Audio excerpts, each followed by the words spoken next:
If you want to add a place that is not showing on Google Maps, whether it's a personal location or a new business, here's exactly how you can do it on iPhone and Android. First, open Google Maps or go to maps.google.com. Now, zoom into the location where you want to add a place. You can press and hold on the map to drop a pin at that exact spot. If you just want to save it for yourself, tap on Save. Then you can add it to a list or label it, like Friend's House or My Spot. Um, this will only be visible to you, not to the public. Now, if you want everyone to see it, tap on your profile icon in the top right corner. Scroll down and select Add a Missing Place.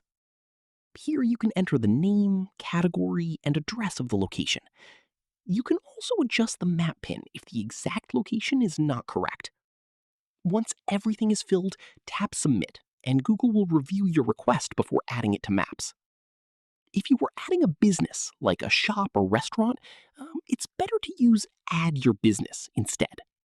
This takes you to Google Business Profile, where you can set up your shop, add hours, contact details, and even start collecting reviews. And that's how you can add a location or business on Google Maps on iPhone and Android.